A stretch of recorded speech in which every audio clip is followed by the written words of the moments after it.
Who's got it better than us? Nobody! Robert is being chased, thrown on the run, and it is caught. Touchdown, Keenan Allen.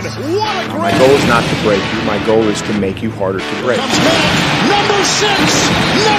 Huge sack by Joey Bosa. Touchdown! 90-yard touchdown! Off at the 8-yard line by Derwin James. Sets his speed, takes a shot downfield, has Knighton. Caught! Touchdown! Chargers! Grab your lunch boxes and go attack this day with an enthusiasm unknown to mankind.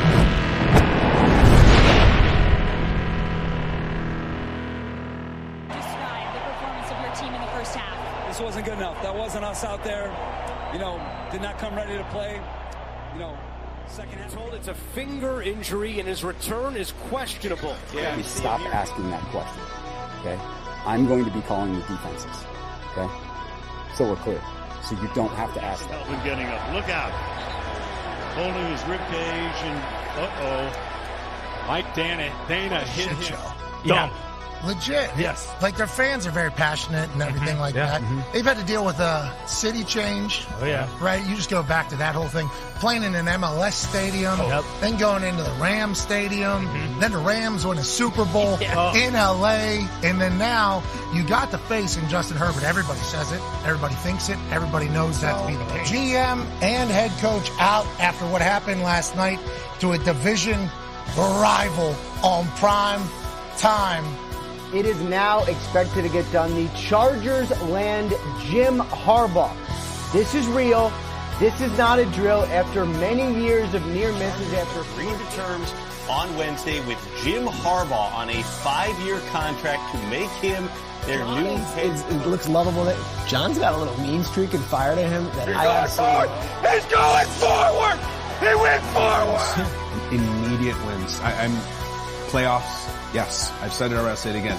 Double-digit wins, all that. Gatorade break! Get some Gatorade! That stuff is an attitude of gratitude. Like outdoing others in gratitude, outdoing others in honoring, somebody else, somebody, one of your players or one of your other coaches, Who's got it better than us? Who's got it better than us? Who's got it better than us? Nobody! Season 2023, it feels like a lifetime ago. The slate is wiped clean, but the pain, the emotion, the need for vengeance is as raw as it gets. And Jim, you are gosh darn right! Nobody outside that building is more ready for week 1 of Chargers football than the three of us here at TDU. Welcome to the Thunder Down Under Chargers podcast. I am Andy Prophet, your host. I've got Alistair Lloyd and Jack the Teach Reed with me. And boys, tonight we will preview the long-awaited return of the NFL season.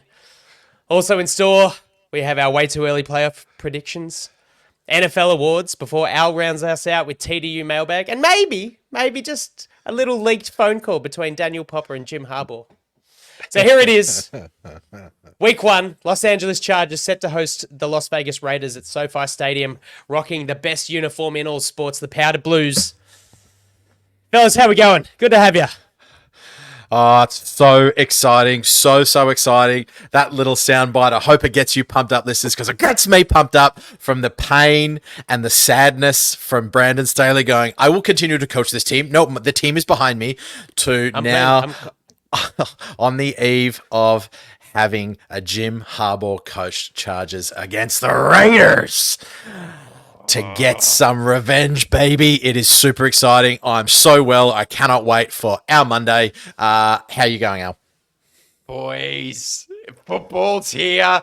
I am so excited. 2 main reasons. I can wear my Joey Bosa Guernsey. It still fits, which is the biggest risk over the offseason, and he's still with the team, and he's going to have 3+ sacks. Let's get it, Andy. Oh, I thought we were leaving the predictions until the end of the show, but let's get it. A couple of newsworthy tidbits from Chargers camp this week just before we crack on. Hortiz is at it yet again. We're going to get sick of saying that, but we're not. Signing former Ohio State Buckeye, Raven and Patriot outside corner Sean Wade to the practice squad, drafted by the Ravens, in the 5th round of 2021. And Des Fitzpatrick joins him on the practice squad, wide receiver from Louisville, spent time with the Steelers and the Titans, 4th round pick from the same draft class. Surprisingly, a little bit, the team has waived wide receiver Cornelius Johnson and outside linebacker Andrew Farmer. But, there you go. They're making the moves. We got to trust the process. Big Scotty Matlock, in other news, the big sexy, has changed his jersey number from 99 to 44. He's listed now on the official team website as defensive tackle / fullback, usurping Jordan McFadden as the battering ram lining up in the backfield. So that's going to be very exciting to watch wherever and whenever it unfolds in Greg Roman's offense. Guys, let's go around the table with some season opening headlines, set the scene across the board. I'll kick us off looking at the coaching from the college to the pros. The transition for Jesse Minter will be seamless.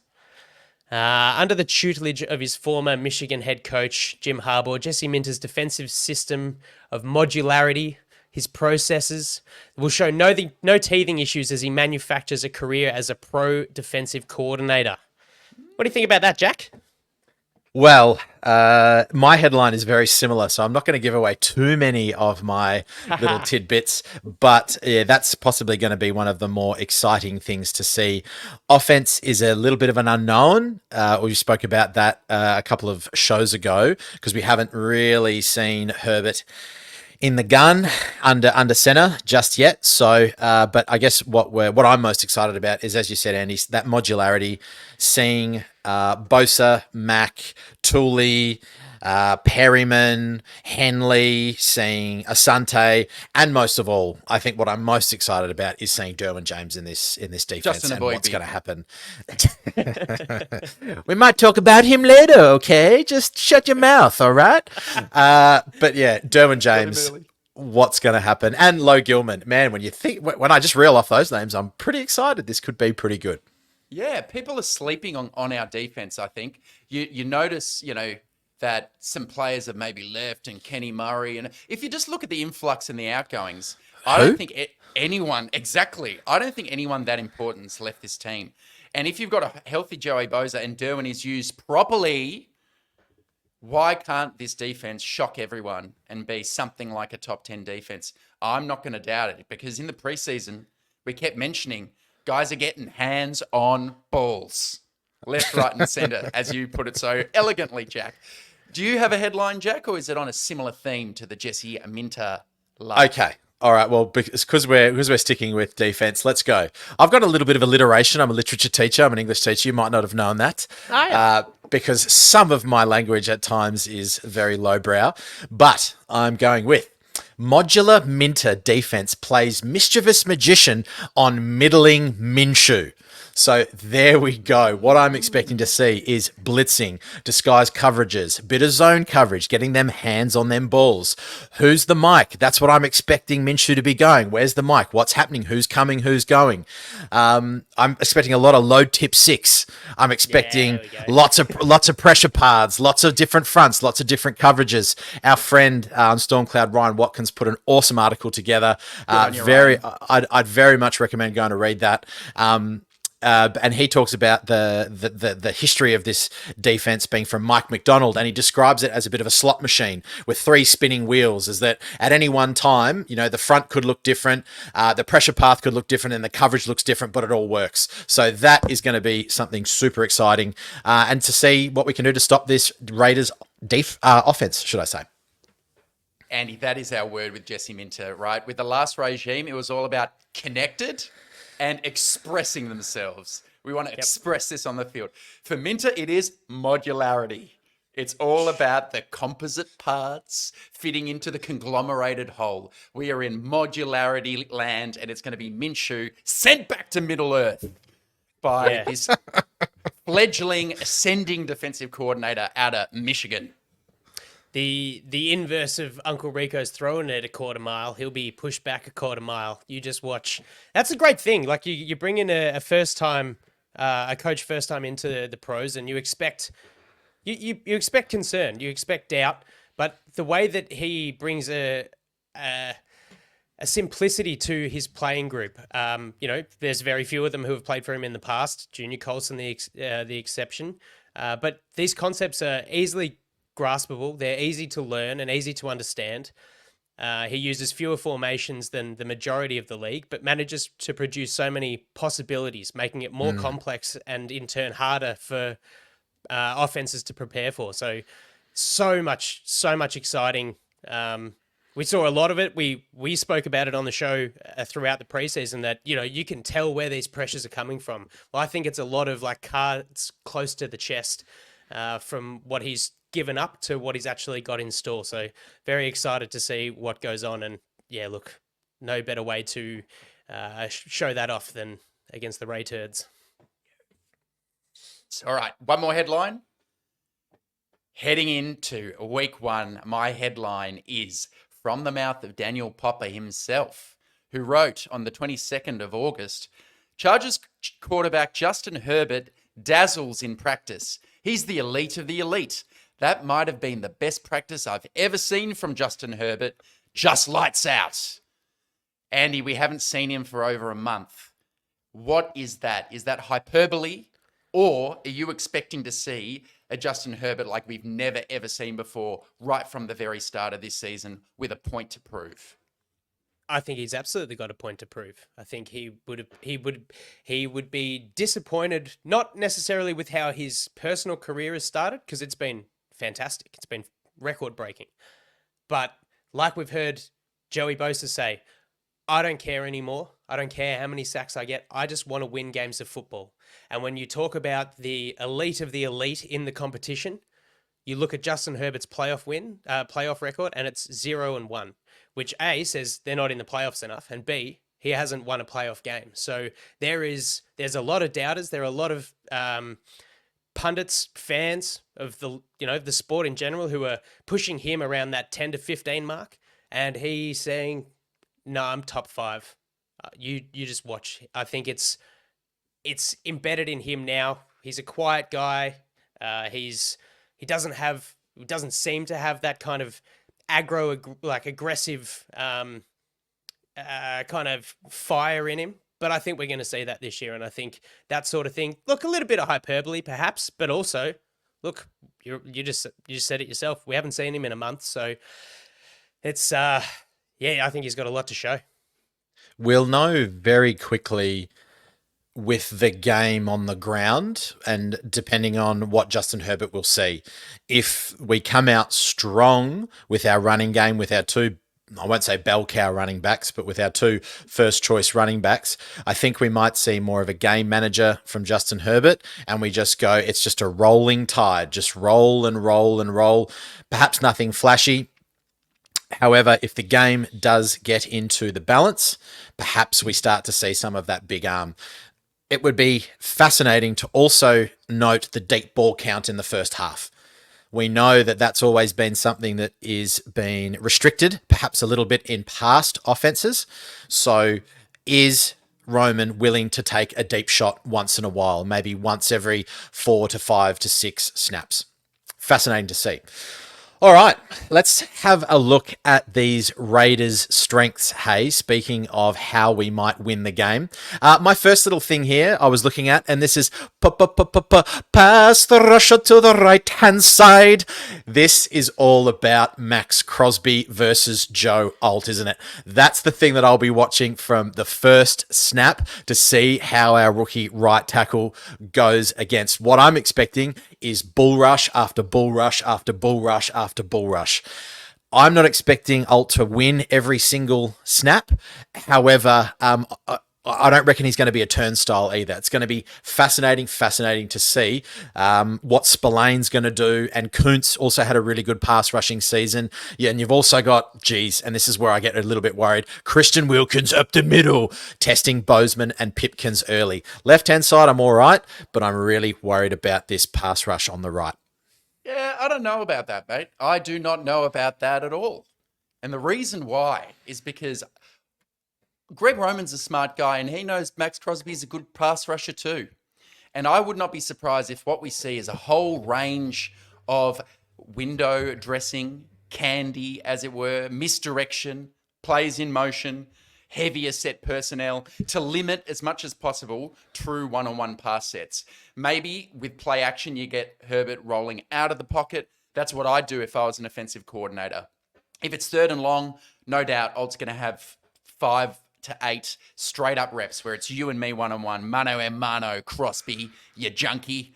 But I reckon Roman... it's weird. Damn shirt on while you're smoking that cigar. I've just listened to too much Raiders, SB Nation Raiders stuff. They're calling the Chargers fans the sparklers. So they're as creative as they are wealthy over in that part of California. But before I get myself into any more trouble, Jack, what's your next strength for this Raiders team? Well, okay, very much like your father, Alistair. I'm studying an MBA, and this is the Mayer, Bowers, and Adams trio. What's it going to look like? I'm thinking bit of 12 personnel with 2 strong pass-catching tight ends, plus this wide receiver in Adams, who I think has got some stuff to prove after the receiver series, and perhaps if he heard my criticism of him, I'm not too sure. He will find the soft spots in Minter's defense. Well, Alistair, what are they called? The drop zones? What are they called? Yeah. Just over the cornerback and in between the safety, where those soft spots. The whole shot. The turkey hole. The turkey hole. Whether Minshew can make that or not, I'm not too sure. But that trio is going to be fascinating to stop. What do you reckon, Andy? I think it's really interesting.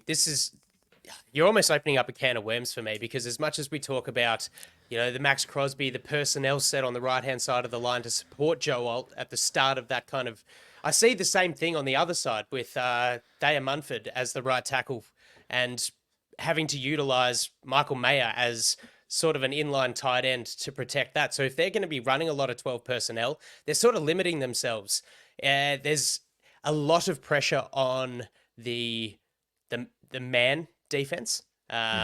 There's, because look, we've got Devontae Adams, Brock Bowers. Look, sure, never played a pro game before, but he was impeccable with the Georgia. So you've got Jasir Taylor, bit unknown. Elijah Molden can help out, but sure, he's giving up 2.5 inches thereabouts and maybe 20 pounds. Brock Bowers is not a small guy. Devontae Adams on Asante, and then you've got Jacoby Myers on Christian Fulton on the other side. So, I don't want to get too much into it right now because I'm sure we'll talk about it a little bit more. But as much as we want to see Doohan up in the box, sort of stuffing those tight ends, I think we've just got to be a little bit smart with how we play Doohan James and just allow a little bit more assistance to the cornerback group. So. Definitely a threat. Definitely a threat. Probably my biggest one here there. Well, let's go back to the defensive line then. I've sort of gone defense, offense, defense. The Raiders definitely have I believe, a better defense than they do offense. But this is run, D. Just a little short one before I throw to you, Alistair, on what you think of this. In 2023, there were a number of Raiders players who were above the 70 for the PFF. You're looking at Moreg, Hall, Hobbs, and then you've got above 80 in the run defense. You've got Jack Jones, you've got Masterson, Spillane, Crosby. You add Wilkins in there, who's one of the best run defenders in the league. That is looking like a stout defense to really test Roman's running game first off the bat. Very dangerous. Yeah, that strength is the one I'm actually most worried about, and you mentioned it before, the interior of the defensive line. Yes, the pass rush is dangerous, but we're hoping we have one of the best, very quickly, bookend tackles in the NFL. Geez, we've spent first-round draft picks on each of them. What we do have is a guy playing right guard for the first time, basically in his life, in Trey Pipkins, who will be mano-a-mano with Christian Wilkins. That's the real concern. And Bozeman, who has not really been healthy through the preseason. So hopefully they're using double teams and chipping, because I think that's where this particular game could be lost, because that is a big strength of the Raiders. All right, let's flip to some weaknesses. I'm going to take a few of these, boys. Let's go quick fire. So I'll throw to you first, Andy. One big weakness, it plays the most important position in the entire sport. His name's Gardner Minshew. And what I thought was pretty amazing, other than the very middling camp battles that he had with Aidan O'Connell, all the reporters were saying the defense was carrying the day over there. He almost set a record last year by having 12 turnover-worthy plays in 2 weeks. He had 7 against the Jags and 5 against the Browns. 7's the most PFF has ever graded in a game, like John Skelton from the Cardinals and Gardner Minshew. Jesus. It's rare to have 3 in a game. 3's a bad game. So this guy can absolutely shit the bed when pressure is on him. Is that a fair critique? Is Gardner Minshew the guy's going to hold this whole team back? I'm greenlighting that big time because that is almost what my words are saying. 2023, Shane Steichen is sort of running that offense at the Colts, and he has 15 TDs, 9 interceptions. They got a decent running back group there. Team didn't do that well.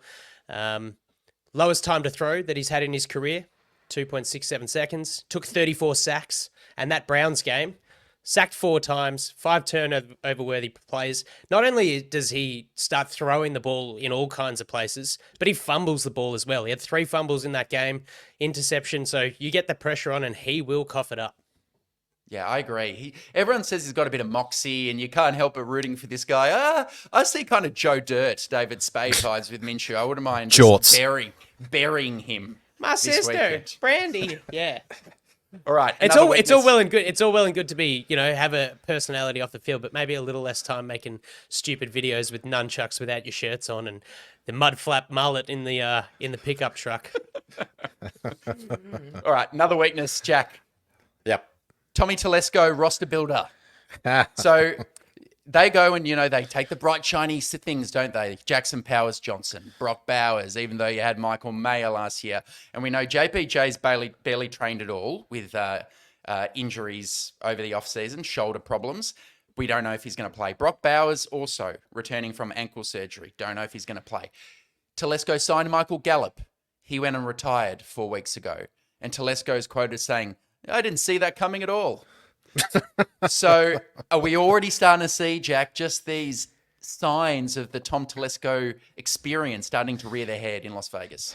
Listen, before I did my prep for this show, I'd say green light 100%. However, this is a yellow light for me. This team for the Raiders feels like they are a quarterback away. They feel like a team that could go 5-12, finish with a top 5 pick. Chuck in a young, good quarterback, and then I think they're going to be humming. The offensive line, Colton Miller, they've got some, and JPJ arguably was one of the best offensive line players in the draft. Yes, I understand he hasn't been playing, but I do like that pick. The Bowers pick yet to be seen. The Delmar Glaze is just your typical Tommy Tickets move, weird 3rd round pick, Pipkins-esque. But this is a yellow light. I'm not going to jump down Telesco's throat just yet, because when I look at the pieces that the Raiders have, and it might not be this year, but I tell you what, this defense is cooking something. It all depends if they can stay together, because we know how toxic Devontae Adams can be and may be if he's not getting the ball because a quarterback can't get it to him. So yellow light for me.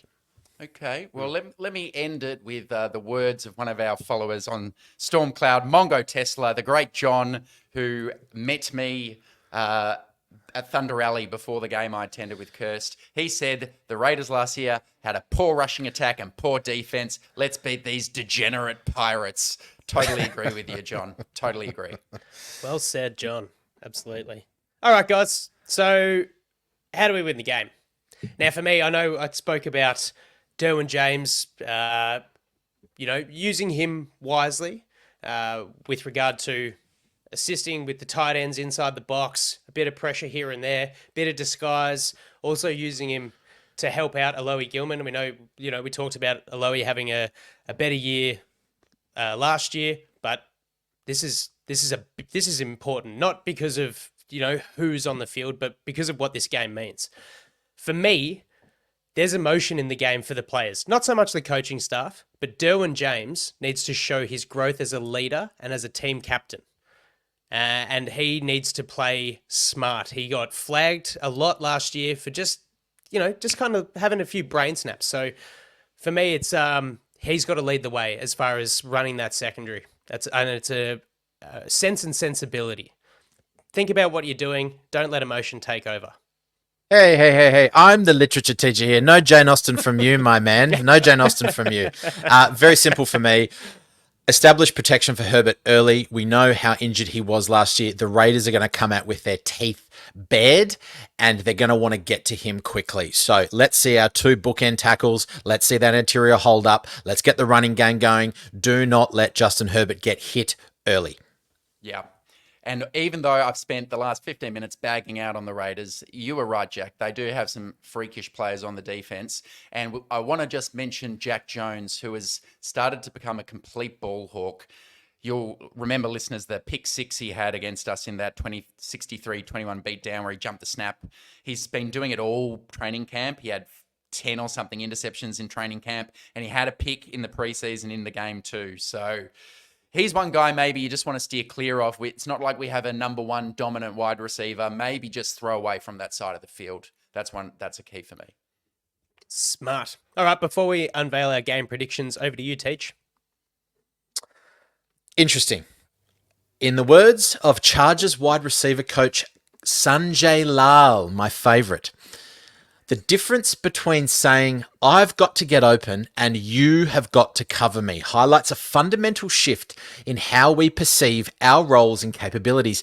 He explains it in one of the mic'd up sessions, and he's embracing this mindset that it's the defender's job to cover you because your skills and techniques naturally make you open, not the other way around. You don't have to get open. They have to cover you. Reclaim control and power over the situation. When you focus on perfecting your craft, which is what wide receivers should do, like running routes with position, you become so good that it's the opposition who must figure out how to handle you, not the other way around. That's not just about confidence, baby. That's about mastery. Flip the script. And I think in any aspect in life, from academics to professional endeavors or whatever you want to do, aim to reach a level of proficiency where your abilities are undeniable. Don't approach challenges from a position of fear or uncertainty. Instead, cultivate your skills so thoroughly that the challenge becomes figuring out how to keep up with you. This mindset not only elevates your confidence, but also solidifies your position as a leader in your field. That's what Sanjay Lal is going to do to our wide receiver group, baby. Class dismissed. Woo!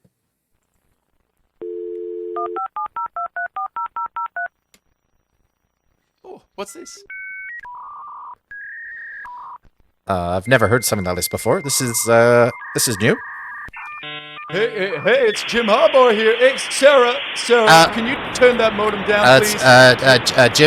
Jim, are you there? Yep, it's me. Hey, have I got you, Jim? Are you there? Yeah, is that Robert Kennedy Jr.? No. This is Daniel Popper, from The Athletic, the reporter that you know, and you gave me your number. Oh, Pop. Yeah, sorry. You both have annoying voices. I got you confused. Go on, man. It's Jim Harbaugh here. Hey, so I was just, you've invited me behind the NFL kind of thing. Do you remember inviting me, actually? We shared numbers a couple of days ago, and we're going to have some insight from you just between us. Is that okay? Yeah, I think I got about 2 minutes before I got to head down for a golf tournament, man. So shoot, you better keep it quick. Okay. The battle with Joe Alt. What's going to happen there with Max Crosby? Yeah. Get this.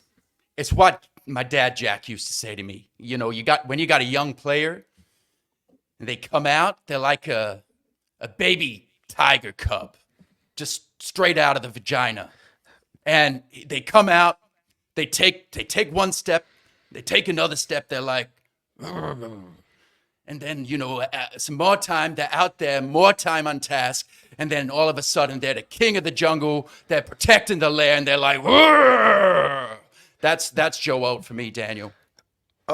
Okay. So that's Tiger Cub, Vagina Joe Alt. Okay. Interesting. That's right. So that's right. Okay. Thank you. So Justin Herbert said he's had a boot on. He's got plantar fasciitis. I was wondering, have you ever had plantar fasciitis in your career? This one time I flew a fighter jet. Actually, it was like a B-52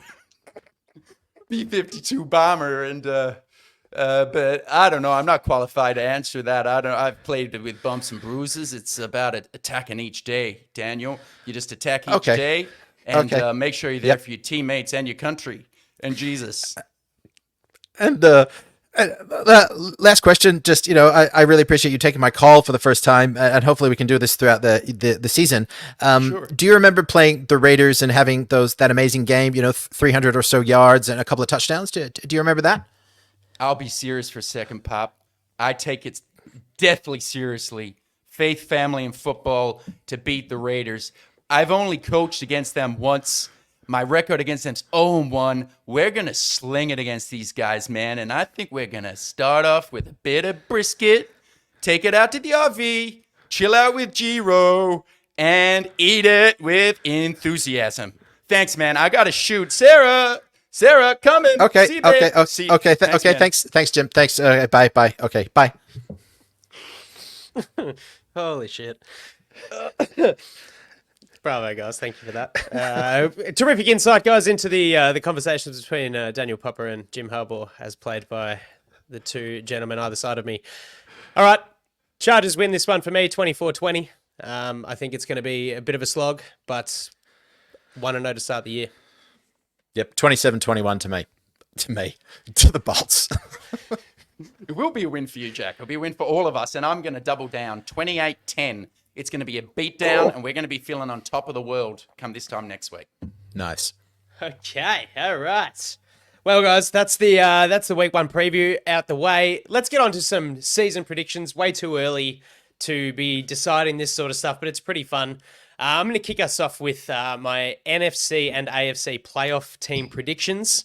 From the NFC, I have the boys winning the division and the Eagles making it as a wild card team. I've got the Lions repeating their second NFC North title in as many years, and the Packers in. 49ers, can't see them losing the NFC West, but the Rams I have making the playoffs, and the Falcons, the winner of the NFC South and the sole participant from there.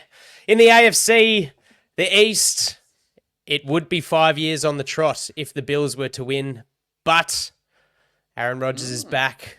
I've got the Jets winning. And as a good friend of mine, shout out to Chris for the second week in a row, the shitfish miss out. Tua, nah, not buying it, mate. Doesn't matter what you got around you. Jets and Bills from the AFC East. In the AFC North, I have the Cincinnati Bengals. Joe Burrow's healthy, coming back. The Bengals are going to win the AFC North. The Ravens make it as a wild card. In the AFC West, the Chiefs win the division again. I would not be a true Chargers fan doing a Chargers podcast if I were to suggest that we don't make the playoffs, even as the 7th seed, and the Texans to win the AFC South. Not quite sure that I am buying into the Anthony Richardson hype and what they've got going on in Indy just yet. But there you have it for me, my 14 playoff teams. Wow, well, we're vastly different, Andy. And I have what we're all about, mate. And I have taken some of these teams. They might be out of left field, but I've looked at Sharp Football Analysis and their strength of schedule. So you're copying someone else, are you? With the NFC East, I'm going Philly. Philly are the only team to make it from the NFC East. The NFC North, I'm going Detroit and Green Bay. They both make it. The NFC South, this is when things get funky. Atlanta make it because they have the easiest schedule out of the whole NFL. Then I have New Orleans and Tampa Bay, 3 making it from the NFC South. New Orleans have the fifth rated strength of schedule, and Tampa Bay 11th. Then San Fran winning the NFC West. AFC, this is where things get funky again. Jets, they win the AFC East because they have the 4th, and Miami I have making it. Buffalo don't win. Buffalo are out. Bengals, like you, Andy, I'm going Texans and the Colts to make the playoffs. And I'm also going Chargers and Chiefs. So no Ravens. Who knows what's going to happen? I've just put that out there. I'm going to be 100% wrong on all of those. Maybe one right with the Chargers, hopefully. But a couple. But that's what I've got.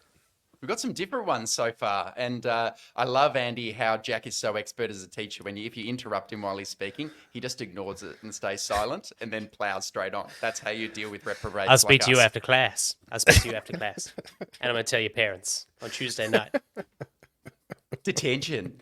I'm going to flip it a different way. So NFC, I'm going to tell you who's missing for me, who people might think could make it. I have the Cowboys missing and the Saints and the Vikes. I'm going to predict a few injuries this year. So I'm guessing this is an injury to Dak Prescott and the Cowboys don't make it. So NFC playoff teams are the Lions, Eagles, Falcons, 49ers as division winners. Wildcards, Rams, Mike McDonald's Seahawks. So 3 teams from the NFC West and the Green Bay Packers. For the AFC, the teams that miss, Tua's getting injured, Dolphins out. Joe Burrow's getting injured, Bengals out. Oh. Deshaun Watson's getting injured, and or leave it at that. Browns are out. Don't want to get into that territory again. I drag you to the dark side a few weeks later. You don't want to touch that. You don't want to touch that. Let's leave that alone. Through to the keeper. So the teams who are making it, the division winners, Ravens, Bills, Texans, Chiefs, Wildcards, Steelers, Jets, Chargers. Oh, yeah. All right. Okay, so Jack, will throw to you for your NFC championship. Give us the 2 NFC and AFC championship game predictions. I'm going weird again. Well, maybe not so weird, but Detroit, I really hope they make it, funnily enough. And the Bengals, I think Joey Ice comes back with a vengeance. So Detroit, the Bengals. All right. And so, man, who have you got winning the Super Bowl out of those 2 then? I would love to see Detroit win. Absolutely love it. Absolutely love it. If it's not our Chargers, of course. Yeah. Okay. NFC title game, I've got Lions versus Packers, and NFC North showdown, and the Lions win it. AFC title game, I have CJ Stroud and his Texans making it all the way to the final 2, and they will lose to Patrick Mahomes' Chiefs, and then the Chiefs will win their 4th Super Bowl against the Lions. That's my Third prediction. in a row. Ooh. Wow. I'm going Detroit versus Philly in the NFC Championship game, and Detroit will win that. In the AFC Championship game, Josh Allen is going to be carrying a big load for me, but I'm expecting like a super year for the Wyoming cowboy with a southern accent, as Jack would tell you. The Bills versus the Texans, CJ Stroud making the AFC title game in his 2nd year, and the Lions will defeat the Bills. Sorry to my man, Matty Marsh, but Lions to win their first over the Bills in the Super Bowl. That would be great to see, those 2 teams. And of course, because I always feel like the MVP, like it's so rare that the MVP winner, and this probably happened a couple of years ago when Patty Mahomes won the MVP, that the Chiefs won, but I'm going to go in a losing Super Bowl clash. Josh Allen wins the MVP this year. I will go CJ Stroud. The Texans are just loaded. And the MVP needs a good defense. I'm getting this feeling that this team will play very well. So CJ Stroud in his 2nd year wins the NFL MVP. Bobby Slowick's going to be a head coach in his mid-30s. What are we doing, gents? I'm going to go MVP into Offensive Player of the Year, because I'm like you, Jack. I've gone CJ Stroud for the MVP. No one's going to have this. Nico Collins, Offensive Player of the Year. The Michigan receiver who killed it last year. They take another big leap and they skyrocket through to the AFC title game. All right. Well, for my offense, I'm going to go Offensive Player of the Year. CD Lamb just signed on a contract extension. I think he's huge. What did he lead the league in yards and receptions last year, or close to it? I think that Dak will stay healthy, just shit the bed come January. So CD Lamb for my Offensive Player of the Year. Bijan Robinson is going to go close to over 2,000 scrimmage yards. This guy is an absolute freak. And I'll go with my Defensive Player of the Year as well, just as we're rolling. Back to the boys. This is Micah Parsons' season where he goes, I am the best outside linebacker in the league. And I think he goes 12 plus sacks, 20-ish tackles for loss, 5 forced fumbles, goes bananas. Yeah. Don't know if he can podcast. He can sure play defensive end. two second place defensive player of the years and third last year. I got on him and he was very close. I'm going Micah Parsons too. So we finally agree on something. Okay, I'm going with the Wolverine Kool-Aid I've been drinking. So Nico Collins, Offensive Player of the Year. Aiden Hutchinson, Defensive Player of the Year. Breakout for the big boy.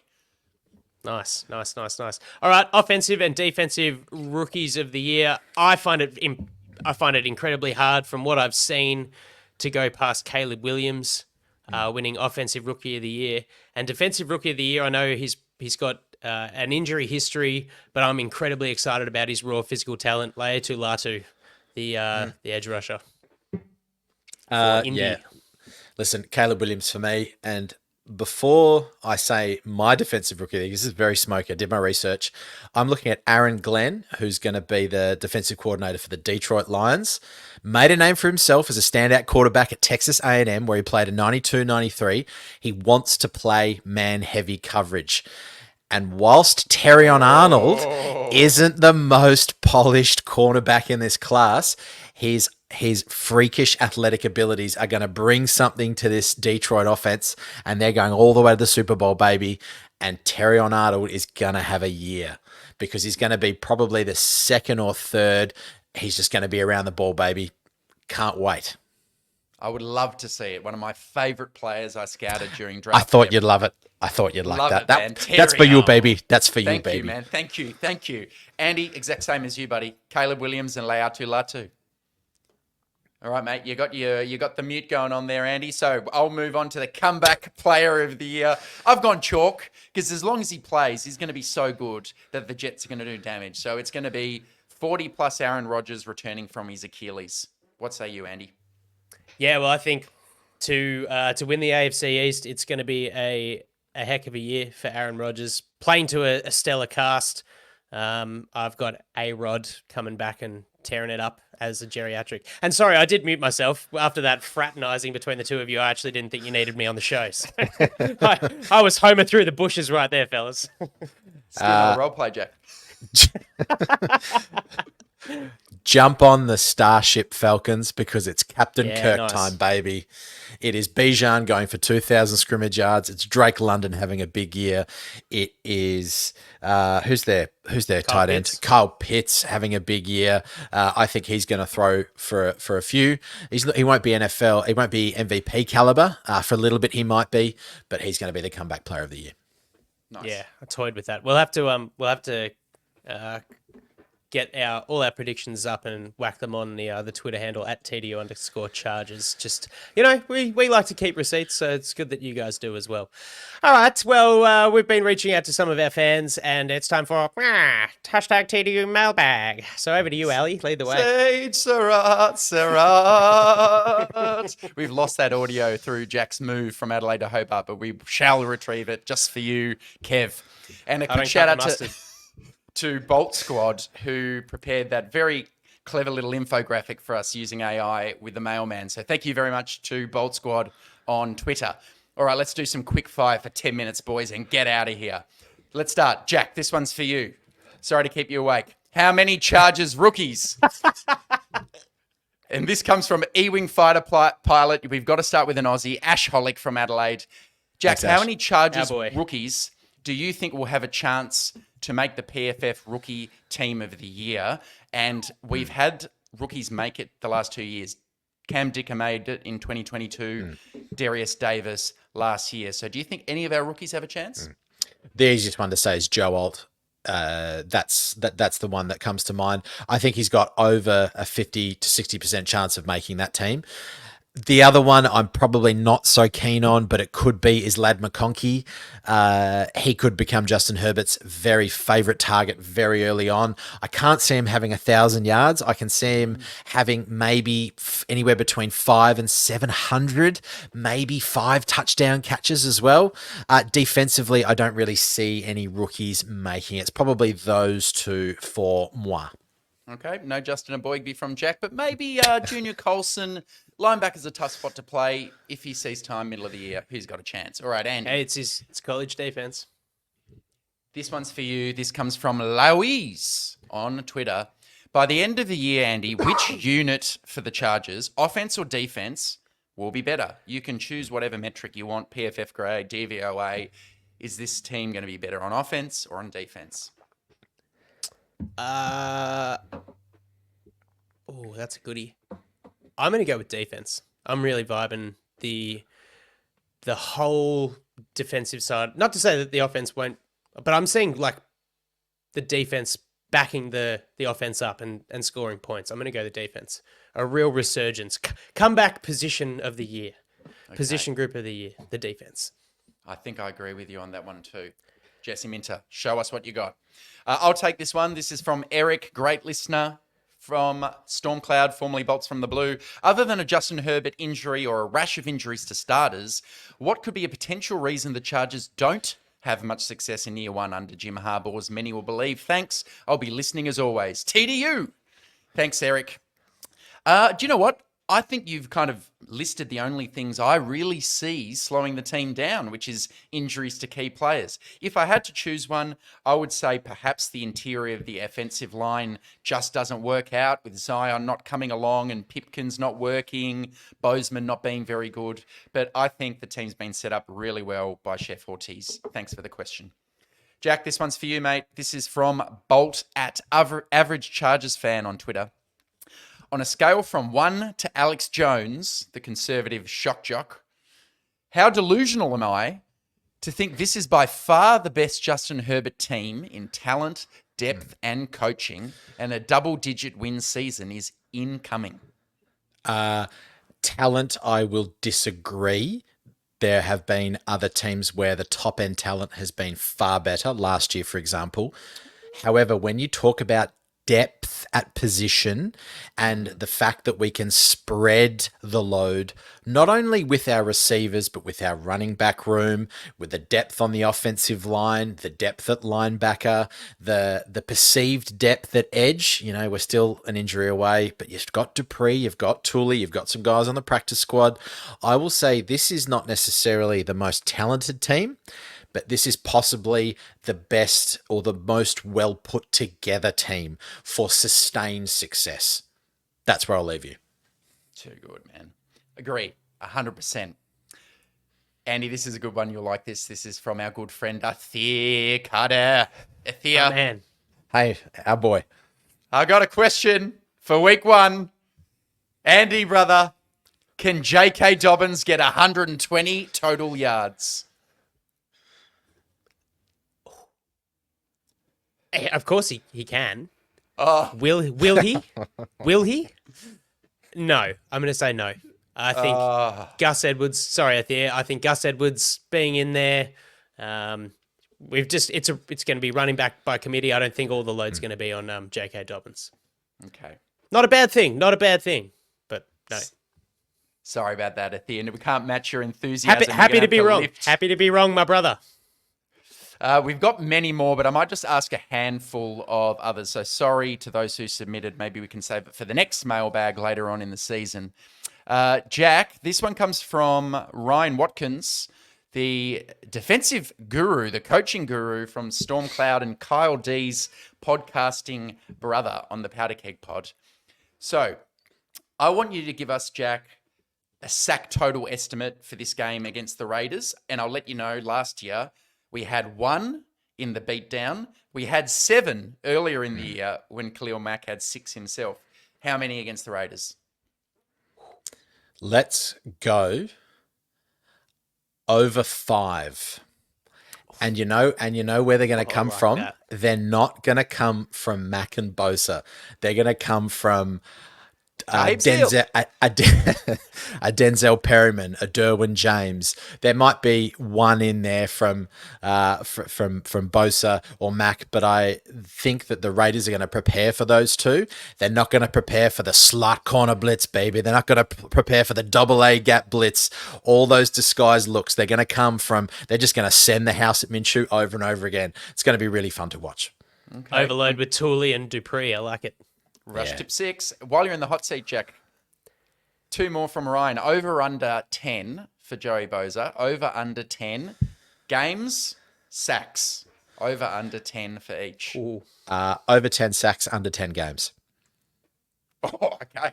So Okay. he's gonna entice. He's gonna tease us, and then Wowee. presumably he'll be out the door at the end of the year. He's always been productive when he's on the field, Joey Bosa. You cannot deny that. No matter whatever you think of him, the guy produces tackles for loss. He sets the edge. He gets sacks. He plays probably too hard and to his detriment, actually, and his physical well-being. So yeah, over 10 sacks, under 10 games. I think I'd take that, actually. It probably means we've been all right. Tooley would have to come on and show us what he's got.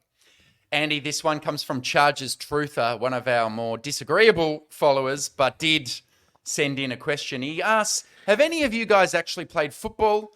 Can you catch and throw a football? Andy, I think you've got a story from playing football with us at some point, don't you? Yeah, actually, Jack and I took a trip over to the States and just over a winter season and suited up for the Tijuana Tacos. Yeah, played a bit of football. Can catch, can throw. Thanks for the question. Appreciate appreciate the positivity. Keep it up. Thanks. Bolt up, baby. Thank you. All right. Let's end with a couple of quick hitters from Kev Diego. Gets a shout out almost every show these days. Very quick hitters. I'm going to fire Andy, Jack, and myself. Andy, who leads the Chargers in rushing this year on the team? Okay, this one I will say J.K. Dobbins. I think. Love it. Yeah. Yep. Jack, I'll leave it at that. who leads the Chargers in receptions for this year? Receptions, not yards. Will Disley. It's the worst answer of the year. Getting it out of the system in the preseason. Please let him know in the comments. Will Disley, most receptions. He's going to have fucking 80, is he? All right, let's go, Greg Roman. For myself, that's called because the answer was That's called meltdown. That's just, I'm going to say whatever's come to my mind. To the last questioner, Jack wasn't on the field long. I may be small of stature, but I got a heart. Hey, I train like an offensive lineman, baby, just so you know. Yeah. All right, last one more for each of us from Kev. For me, who leads the Chargers in interceptions? I'm going to say Asante Samuel Jr. Too easy. He's a ball hawk. Could be his Trayvon Diggs-esque 7-8 picks of the ball in trap coverage. Come on, Asante, then you can leave in free agency. Give us a comp pick. Andy, last one for you. Who leads the Chargers in sacks for 2024? Yeah, no brainer for me. Big K-Mac. Aging like a fine wine. Big K-Mac. Love to see it. Come on, Khalil. Final one, and then we've got nothing left to do but just bake in the glory of football to come. Jack, do the Chargers this year make a big in-season trade before the deadline? Oh, wow, that's a really good question. Listen, it's all dependent on where they're at, right? Depends on injuries, depends on the win column. Harbaugh wants to win, and I don't think he will throw something away if there's an opportunity. So I know that's not really an answer. I'm going to say yes, they do. They do. If Ortiz is anything to go by, he's wheeling and dealing, something will happen. Yes, I do. Yes, 100%. And haven't we seen more activity than we ever saw in 11 years of Tom Telesco? It's just every day. Harbaugh, Coach Cornelius Johnson for 5 years. See you later. Out of here. In comes friggin' Des Fitzpatrick. Real GMs, boys. It's good to see. Yeah, absolutely. Yeah, I think it does. I think it doesn't even matter what position. There's always room to make the team better, and if the opportunity comes up, we've got comp picks coming in with the draft next year. Sorry to just completely overcut your answer, Jack, but that's what Ortiz does, man. Doesn't stop working. Cooking. That's what Jack. That was a spoon in a bowl for all the viewers out there. not how he washes himself. What a great way to end the night. As you can see, we're pumped up. We're positive. We're keen to get stuck into this Raiders Chargers game. And I tell you what, rain, hail, or shine, whatever the result, we'll be here next week to go through the game, preview the next one against the Panthers. Till then, guys, thanks for tuning in. We'll see you next time on Thunder Down Under. Hooroo. Ta-ta, governor. Ta-ta, governor. FTR.